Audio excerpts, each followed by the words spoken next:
Beiwen online classes में आपका स्वागत करता हूं। बच्चों, जैसा कि पता है कि हमने क्लासेस क्यों स्टार्ट की है कि आपको पता है पूरे भारत में लॉकडाउन चला हुआ है। इस लॉकडाउन में हमने एक मुहिम स्टार्ट की है। एक ही चैनल के ऊपर हमें सभी सब्जेक्ट की वीडियो अपलोड करने की कोशिश कर रहे हैं हम, ताकि बच्चे घर पे रहें और स्वच्छ रहें और हमारी वीडियो का आनंद उठाते रहें। बच्चों, हम डेली रूटीन पे है ना, according to syllabus, full syllabus, जैसा कि आपका सिलेबस है ना, उसके अकॉर्डिंग हम वीडियो अपलोड कर रहे हैं, उसके अकॉर्डिंग हम क्वेश्चन सोल्व कर रहे हैं और आपको फुली सिलेबस मिलेगा। ठीक है। और टाइम टू टाइम हम इसमें कुछ आप अगर कुछ दिक्कत है, कुछ प्रॉब्लम आ रही है, तो आप उसको कमेंट में बता दीजिए, हम उसको टाइम पे दूर कर देंगे। ठीक है। चलिए आज हम स्टार्ट करते हैं। Plus two class commerce, plus two class में कॉमर्स का सब्जेक्ट है अकाउंटेंसी। ठीक है बच्चों, इसमें क्या होता है कि इसमें कुछ न्यूमेरिकल वैल्यू होती है, न्यूमेरिकल चीजें होती हैं, तो ये आपको पढ़ना होता है। बाकी इसमें इकोनॉमिक्स और बिजनेस स्टडी है ना, वो आप खुद भी सेल्फ पढ़ सकते हो घर पे, लेकिन इसमें कुछ चीजें बतानी होती हैं जो कि आप क्वेश्चन सोल्व कर पाओ। न्यूमेरिकल वैल्यू से प्रैक्टिकल क्वेश्चन होते हैं, उनको सोल्व करने हम आगे बढ़ेंगे। आज हम चैप्टर नंबर 2, अकाउंटेंसी में चैप्टर नंबर 2, उसका नेम है accounting for partnership firm fundamental. बच्चों मैं आपको बता दूं, जो हमारा अकाउंटेंसी है ना, अकाउंटेंसी उसमें 6 चैप्टर है टोटल। तो फर्स्ट चैप्टर है वो नॉन प्रॉफिट ऑर्गेनाइजेशन का है। बाकी के जो 5 चैप्टर ना, वो सारे के सारे पार्टनरशिप के ऊपर डिपेंड है। तो आज हम पार्टनरशिप की कुछ बेसिक इंफॉर्मेशन जानने की कोशिश करेंगे, और पहले बेसिक इंफॉर्मेशन आपको आनी चाहिए। उसके बाद सेकंड चैप्टर, थर्ड चैप्टर के ऊपर, मतलब जो थर्ड चैप्टर है वो सेकंड चैप्टर के ऊपर डिपेंड है, फोर्थ है वो थर्ड के ऊपर डिपेंड है, ऐसे सारे चैप्टर एक दूसरे के ऊपर डिपेंड है। तो सबसे पहले हम इंट्रोडक्शन पढ़ेंगे, पार्टनरशिप में इंट्रोडक्शन पढ़ेंगे। हम पार्टनरशिप क्यों पढ़ते हैं? देखो तो क्या हुआ, जैसे मान लो एक सिंगल व्यापारी है, ठीक है। अब एक सिंगल व्यापारी क्या होता है, मान लो उसने बिजनेस अपनी शॉप खोली। अब जो एक सिंगल व्यापारी अपने बिजनेस में मैक्सिमम कितने कैपिटल लगा सकते हैं, उसके पास तो लिमिटेड है, और उसके ऊपर कितना कंट्रोल कर सकते हैं वो भी उसके पास कम है, क्योंकि अकेला रह गया वो। तो मतलब बात यह है कि एक सिंगल व्यापारी अपने व्यापार को बढ़ाने और घटाने और उसके ऊपर कंट्रोल करने के लिए बहुत कुछ से सोचना पड़ेगा उसको। अब मान उसे बिजनेस बढ़ाना है तो उसने एम्प्लॉय भी बढ़ाने पड़ेंगे, इसका मतलब उसमें दिक्कत है। तो एक व्यापारी ना अपने बिजनेस को एक्सपेंड करने के लिए क्या करेगा, वो सोचेगा कि मैं बिजनेस एक्सपेंड करूंगा तो मुझे उसमें कैपिटल भी और इन्वेस्टमेंट करनी पड़ेगी, और मुझे इसको संभालने के लिए हमें कुछ एम्प्लॉय भी चाहिएंगे। ठीक है बच्चों, इन सबको संभालने के लिए क्या सोचा है, इन्होंने सोचा कि क्यों ना हम 3-4 व्यक्ति इकट्ठे हो जाएं, क्यों ना 5-6 इकट्ठे हो जाएं, कितने भी हो सकते हैं पार्टनरशिप में, ताकि हम एक पार्टनरशिप संस्था बना लें, और पार्टनरशिप संस्था बनेगी उसको हम फर्म बोलेंगे, और फिर हम मिलजुल के काम कर लें और उसमें मैक्सिमम कैपिटल लगा सकते हैं। क्योंकि एक तो अकेला व्यक्ति लगाए, एक 4 आदमी मिलकर लगाए कैपिटल, तो कैपिटल ज्यादा होगी ना, तो हमें मतलब सीधी सी बात है, पार्टनरशिप फर्म की आवश्यकता हमें इसलिए पड़ी क्योंकि एक सिंगल व्यापारी अपने बिजनेस को संभाल नहीं पाता है, उसमें कैपिटल ज्यादा इन्वेस्टमेंट नहीं कर सकते हैं, क्योंकि उसके पास कैपिटल लिमिटेड होती है। ठीक है बच्चों, तो आपको समझ में आ गया होगा पार्टनरशिप की आवश्यकता क्यों पड़ी हमें, ताकि और अकेला व्यापारी अपने बिजनेस में जोखिम वहन करने की क्षमता भी कम होती है, क्योंकि अगर मान लो लॉस हो जाए तो पूरा बिजनेस उसका ठप हो जाएगा। और 4 व्यक्ति मिलकर कोई बिजनेस चला रहे हैं, अगर मान लो कुछ ना कुछ लॉस हो जाए तो चारों थोड़ी थोड़ी पूंजी और लगा के उस बिजनेस को दोबारा इंस्टॉल कर सकते हैं। ठीक है बच्चों, समझ रहे हो? तो इंट्रोडक्शन आपने समझ लिया होगा। आप पढ़ते हैं, अब पढ़ते हैं nature of partnership firm. Partnership firm का नेचर कैसा होता है बच्चों? देखो मैं आपको बताता हूं, जो पार्टनरशिप फर्म है ना, पार्टनरशिप आपस में विश्वास का संबंध है, एक दूसरे का विश्वास होना जरूरी है। मान लो तीन बिजनेसमैन हैं जिनका नाम है A, B, C, ये तीनों पार्टनरशिप में इंक्लूड हो गए। मान लो हमने पार्टनरशिप बनाई, अब क्या करेंगे, जब ये तीनों यहाँ पे कैपिटल लगाएंगे, तीनों इस बिजनेस में अपनी पूंजी लगाएंगे, तो सबसे पहले तो इन तीनों का आपस में विश्वास होना जरूरी है ना, एक दूसरे के ऊपर मतलब बिलीव होना बहुत जरूरी है। तब जाके वो बिजनेस चला सकेंगे। कहने का मतलब ये है कि पार्टनरशिप फर्म का जो नेचर है वो अगर कानूनी तौर पे देखे ना, कानूनी तौर पे देखे तो इनमें से कोई भी बिजनेसमैन बिना बताए, मतलब अगर ए व्यक्ति इन बी और सी को बिना बताए बिजनेस को छोड़ के नहीं जा सकता। समझ रहे हो? क्योंकि आपस में बंधे हुए होते हैं, आपस में इनका पर्टिकुलर एक पार्टनरशिप डीड बना होता है, 7 तरह संलेख, उसमें सारे के सारे प्रावधान होते हैं कि हम बिजनेस का नाम क्या रखें, हमारा बिजनेस यानी हमारी फर्म कौन सी जगह पे स्थापित होगी, सभी साझेदारों के इसमें नाम होते हैं, किसकी कितनी आयु है वो लिखे होते हैं, कौन कितने कैपिटल लगाता है वो सारी चीजें लिखी होती हैं, और कौन कितना जो प्रॉफिट का जो हिस्सा है ना रेशियो में लेते हैं, कौन कितना हिस्सा ले रहा होता है, ये सारी चीजें पार्टनरशिप डीड में लिखी होती हैं। ठीक है, तो पार्टनरशिप फर्म का नेचर कैसा होता है? पार्टनरशिप फर्म का नेचर होता है कानूनी तौर पर इसका संबंध कानूनी तौर पर होता है, मतलब इसमें पार्टनरशिप एक्ट लगेगा। पार्टनरशिप एक्ट में जो भी बातें कह रखी होंगी वो पार्टनरशिप फर्म में लग जाएंगे। अब बच्चों पार्टनरशिप फर्म को समझने के लिए पार्टनरशिप की पहले डेफिनेशन पढ़नी पड़ेगी कि पार्टनरशिप एक्चुअली बोलेंगे किसको। देखो definition of partnership, partnership definition बच्चों मोस्ट इंपोर्टेंट है, ये 2 मार्क्स में डेफिनेशन आ सकती है क्योंकि कुल मिला के 5 चैप्टर है पार्टनरशिप के, तो 5 चैप्टर में पार्टनरशिप की डेफिनेशन आपको याद भी होनी चाहिए और अच्छे से समझनी चाहिए। देखो according to Indian partnership act 1932, बच्चों भारतीय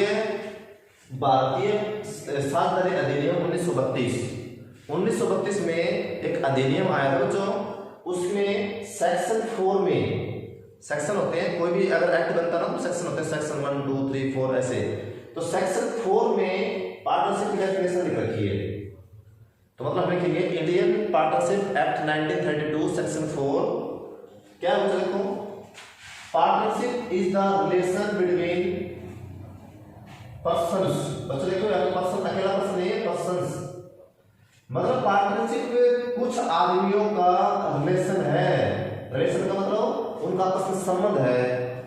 हु का मतलब ये हु इसके लिए है, पर्सन के लिए, जो who have agreed to share the profit, जो कि सहमत होते हैं। एग्रीड मतलब सहमत होते हैं, एग्रीमेंट होता है उनके बीच में, जो कि सहमत होते हैं कि जो बिजनेस में जो भी प्रॉफिट होगा उनमें उनका हिस्सा किसका कितना होगा। समझ रहे हो? कैरिड ऑन बाय ऑल और any of them acting for all. बच्चों इस तरह का मतलब है, जैसे मान लो एक बिजनेस में ए बी सी 3 पार्टनरशिप है। अब बच्चों तीनों पार्टनरशिप तो तीनों तो अपनी फर्म के तीनों तो मैनेजर बन नहीं सकते, उनमें से क्या करेंगे, तीनों का आपस में रिलेशन होना जरूरी है। पता है आपको, देखो डेफिनेशन में रिलेशन है, तो उन तीनों में से एक व्यक्ति, उन तीनों में से वो तीनों एक व्यक्ति को अपना हेड मान लेते हैं, यानी मैनेजर मान लेते हैं इस फर्म का। भाई जो भी कुछ डिसीजन रहेगा ना, तो जैसे मान बी और सी ने ए को बना दिया, मान लो 3 आदमी हैं, तो इन बी सी ने ए को बना दिया, जो भी कुछ माल परचेज करेगा, माल को बेचेगा, तो ए संभालेगा। समझ रहे हो? तो कहने का मतलब है कैरिड ऑन बाय ऑल, या तो सारे संभालेंगे बिजनेस को, या तो सारे संभालेंगे, या फिर और एनी ऑफ देम, उनमें से मतलब तीनों में से, एक्टिंग फॉर ऑल, उनमें से सभी संभालेंगे या उनमें से कोई एक व्यक्ति संभालेगा। समझ रहे हो इस बात को? दोबारा से समझो। मतलब पार्टनरशिप एक्ट में क्या होता है कि जैसे मान लो 5 व्यक्ति हैं, A B C D E, उन 5 ने क्या डिसीजन लिया कि हम ना एक पार्टनरशिप फर्म को इंस्टॉल करना चाहते हैं। तो सबसे पहले उनका आपस में क्या होना चाहिए, एग्रीड होने चाहिए, वो एग्रीड का मतलब सहमत होने चाहिए, ठीक है, और उनका आपस में रिलेशन होना चाहिए, और उनका मेन मोटिव क्या होना चाहिए, प्रॉफिट कमाना होना चाहिए, प्रॉफिट में उनका हिस्सा निकलना वो होना चाहिए।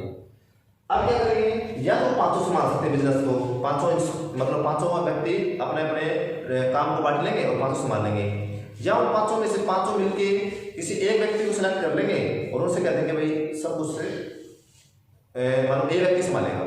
समझ रहे हो बात को? तो ये हमारी डेफिनेशन है, फिर से पढ़ रहे हैं। According to Indian partnership act 1932 section 4, partnership is the relation between persons, कितने पर्सन ये बच्चों बताएंगे, आपके फ्यूचर में बताएंगे, who have agreed to share the profits of a business carried on by all और any of them acting for all. सभी का आपस में रिलेशन होना चाहिए, सभी का मेन मोटिव प्रॉफिट कमाना होना चाहिए, या फिर सभी में से सभी व्यक्ति संभालेंगे बिजनेस को, या उनमें से कोई एक व्यक्ति संभालेगा। ठीक है बच्चों, डेफिनेशन आपको समझ में आ गई होगी, ऐसे कोई लर्न करनी है। अब बच्चों इस डेफिनेशन से इस पूरी डेफिनेशन से हम इसकी कुछ फीचर निकाल रहे हैं, फीचर मतलब कुछ विशेषता निकाल रहे हैं, क्या क्या इस डेफिनेशन से निकल के आया है। बच्चों जो एसेंशियल देखो main features of essential element और कैरेक्टरिस्टिक्स ऑफ पार्टनरशिप, ये पार्टनरशिप की कैरेक्टरिस्टिक्स हैं, इनको बच्चों ध्यानपूर्वक पढ़ना, ध्यान से देखो। सबसे पहले जो कैरेक्टरिस्टिक है वो है 2 और मोर पर्सन। बच्चों पार्टनरशिप करने के लिए ना कम से कम 2 व्यक्ति होने आवश्यक है। कितने व्यक्ति होने आवश्यक है? कम से कम 2 व्यक्ति होने आवश्यक है। बड़ी बात खाली रखी है, देखो 2 एक्ट है हमारे पास। 2 एक्ट कौन से हैं? एक तो इंडियन पार्टनरशिप एक्ट 1932 और एक बच्चों कंपनी एक्ट है। कंपनी एक्ट कब आया? वैसे तो कंपनी एक्ट है हमारा, कंपनी एक्ट 1956 को आया, लेकिन इसमें कुछ संशोधन हुआ है 2013 में, 2013 में कुछ संशोधन हुआ है। तो कंपनी एक्ट 2013 के अनुसार पार्टनरशिप एक्ट ये कह रहा है कि मिनिमम व्यक्ति 2 होने चाहिए, मैक्सिमम के ऊपर कोई लिमिट नहीं है। क्या पार्टनरशिप क्या कर रहा है? मिनिमम 2 व्यक्ति होने चाहिए और मैक्सिमम के ऊपर कोई लिमिट नहीं है। बट कंपनी एक्ट क्या कर रहा है? मिनिमम 2 व्यक्ति होने चाहिए और मैक्सिमम 50 होने चाहिए, 50 से ज्यादा पार्टनरशिप नहीं होनी चाहिए। ठीक है बच्चों, तो समझ में आ गया वहां। तो एक पार्टनरशिप को बनाने के लिए क्या होना चाहिए? मिनिमम 2 व्यक्ति होने चाहिए, मैक्सिमम पार्टनरशिप एक्ट के अकॉर्डिंग कितने भी हो सकते हैं और कंपनी के अकॉर्डिंग 50 होने चाहिए।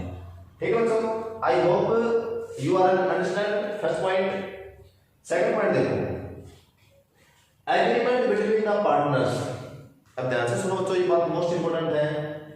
देखो बच्चों, अगर कोई 2 या 3 व्यक्ति आपस में एक फर्म को स्थापित करना चाहते हैं, तो मान लो 3 व्यक्ति हैं ABC, तो क्या करेंगे? उन तीनों का सबसे पहले एग्रीमेंट होना जरूरी है। एग्रीमेंट का मतलब एक प्रस्ताव लिखा जाएगा और उस प्रस्ताव पे कोर्ट में वकील के सामने वो तीनों सहमत होंगे। सहमत होने के बाद वहां पे कोर्ट की जो मोहर है वो लगेगी और मोहर लगने के बाद वो एक पार्टनरशिप डीड बन जाएगी, ताकि कल ना कोई पार्टनरशिप बिजनेस को बिना बताए या फ्रॉड करके जाना चाहता है तो कानूनी तौर पे वो बंद जाए। समझ रहे हो? वो जा नहीं सकता बिना बताए। इसलिए सभी जितने पार्टनर बनेंगे पार्टनरशिप फर्म में, उनके सभी के बीच में क्या होना चाहिए? एग्रीमेंट होना जरूरी है। एग्रीमेंट का मतलब ठहराव होना जरूरी है। इसका मतलब पार्टनरशिप बनाने के लिए ठहराव करना जरूरी है, बिल्कुल जरूरी है। लेकिन याद रखना, संयुक्त हिंदू परिवार ये भी एक बिजनेस की तरह, पार्टनरशिप की तरह है। संयुक्त हिंदू परिवार में एग्रीमेंट जरूरी नहीं है, वहां पे कानूनी प्रक्रिया ओरल लगती है। यहाँ पे तो रिटर्न होना चाहिए। अच्छा, बात यह है कि एग्रीमेंट रिटर्न होना चाहिए, बिल्कुल। ये जो एग्रीमेंट है ये रिटर्न में होना चाहिए सभी का। आई होप समझ में आ गया होगा। Next point, existence of business and profit motive. बच्चों मोस्ट इंपोर्टेंट पॉइंट है, ध्यान से सुनो। जैसे मान लो कोई 3 व्यक्ति पार्टनरशिप करना चाहते हैं, तो उनका मेन मोटिव क्या होना चाहिए? प्रॉफिट कमाना। अच्छा बच्चों, मान लो प्रॉफिट कमाना तो हो गया। मान लो अगर कोई सोचे कि मान लो आज हम 3 व्यक्ति मिलकर पार्टनरशिप कर रहे हैं, तो क्या ये सोच के कर रहे हैं कि हम बिजनेस को 2 साल चलाएंगे, 5 साल चलाएंगे? हम टाइम बाउंड करते हैं? नहीं बच्चों, पार्टनरशिप हमेशा कोई भी बिजनेस, कोई भी फर्म, कोई भी कंपनी हम लगाते हैं तो हम ये सोच के लगाते हैं कि हम लाइफ टाइम तक चलाएंगे इस बिजनेस को। समझ रहे हो? तो ऐसे जो बिजनेस का मतलब है बिजनेस लगातार बना रहेगा, ये सोच समझ के हम बिजनेस को आगे बढ़ाते हैं। और सबसे इंपॉर्टेंट है, बिजनेसमैन में जो पार्टनरशिप होते हैं और पार्टनरशिप से जो संस्था बनती है बच्चों, उसको हम फर्म बोलते हैं। उन सभी का मेन मोटिव क्या होना चाहिए? प्रॉफिट कमाना। टेकिंग एग्जांपल, मान लेते हैं, मान लो हमारे मध्य प्रदेश में ना, जैसे मान लो उड़ीसा में अभी चक्रवात आया है, मान लो यहाँ पे कुछ बाढ़ वगैरह आ गया, सुनामी आ गई। अब मान लो राम और मोहन दो व्यक्ति वहां पे गए और वहां जाने के बाद उन्होंने क्या किया? जो बाढ़ पीड़ित व्यक्ति थे ना, उन्होंने सेवा की, मतलब उन्होंने कुछ सामान दिया उनको लाके। तुम आपसे क्वेश्चन नहीं पूछ रहा हूं, क्या वो पार्टनरशिप कही जाएगी? बताओ बच्चों, सोच समझ के बताओ। तो बच्चों याद रखो, राम और जो मोहन है, जो सोहन है, जो व्यक्ति वहां गए हैं तो उनका मेन मोटिव प्रॉफिट कमाना तो नहीं था ना, उनका मेन मोटिव क्या था, बाढ़ पीड़ित लोगों की सहायता करना। तो बच्चों उन दोनों के बीच में जो उन्होंने काम किया वो पार्टनरशिप नहीं बोली जाएगी। क्यों? क्योंकि पार्टनरशिप का मेन मोटिव क्या होना चाहिए, प्रॉफिट कमाना। समझ रहे हो बात को? तो ये थर्ड जो पॉइंट है, थर्ड पॉइंट क्या है, existence of business and profit motive. ठीक है बच्चों, नेक्स्ट पॉइंट है बच्चों शेयरिंग ऑफ प्रॉफिट। अब बच्चों ये जो पॉइंट है ना, ये क्या होता है कि मान लो एक बिजनेस में 3 व्यक्ति हैं, ए, बी और सी। इन तीनों ने एक बिजनेस स्टार्ट किया, अपने अपने पूंजी लगाई। मान लो ए ने लगाई 5 लाख, बी ने लगाई 4 लाख और सी ने लगाई 3 लाख। अब बच्चों ये बताओ, इनका जो प्रॉफिट का जो हिस्सा है, प्रॉफिट का हिस्सा, उनका भी कुछ ना कुछ रेशियो होगा। मान लो इनका रेशियो हो जाए 5:4:3। प्रॉफिट का रेशियो क्या बच्चों, जो प्रॉफिट का रेशियो है वो रेशियो होगा 5:4:3। मतलब जितना भी प्रॉफिट होगा ना फर्म में वो 5:4:3 में डिवाइड करेंगे, मतलब बांटेंगे अपने आप में। ठीक है, तो याद रखना बच्चों, एक पार्टनरशिप की एसेंशियल फीचर क्या होती है कि जितना भी प्रॉफिट होगा उनको शेयरिंग करने का, प्रॉफिट का हिस्सा शेयरिंग करने का एक रेशियो होना जरूरी है। तो वही पॉइंट है शेयरिंग ऑफ प्रॉफिट, मतलब जो प्रॉफिट है वो सभी में बटेगा। ये जरूरी नहीं है सब में इक्वल बटेगा, वो हिस्सा अकॉर्डिंग टू कैपिटल भी हो सकता है, जिसने जितने कैपिटल लगाई उसके अकॉर्डिंग मिले, या फिर ये भी हो सकता है इक्वल मिले। समझ रहे हो? वो क्वेश्चन हमें आपको बता देगा। अच्छा एक बात बताओ बच्चों, अब मान लो एक बिजनेस में 4 व्यक्ति हैं, ए बी सी डी। अब 4 व्यक्ति में से 3 को तो शेयरिंग ऑफ प्रॉफिट मिल रहा है, डी को नहीं मिल रहा है, तो क्या हम डी को पार्टनर बोलेंगे? बच्चों जिस भी पार्टनर को हिस्सा नहीं मिल रहा प्रॉफिट का तो उसको पार्टनरशिप में शामिल नहीं करेंगे। इसका मतलब उसमें 3 ही पार्टनर हैं, जिसको प्रॉफिट का हिस्सा मिल रहा है वही पार्टनरशिप बोली जाएगी। ठीक है बच्चों, जिसका हिस्सा नहीं मिल रहा उसको हम पार्टनरशिप से बाहर मानेंगे, एक्सक्लूड मानेंगे, मतलब वो हमारे बिजनेस से बाहर की चीजें हो। ठीक है, नेक्स्ट पॉइंट नंबर 5 बच्चों, relationship of principal and agent. ये क्या होता है बच्चों पॉइंट? जैसे मान लो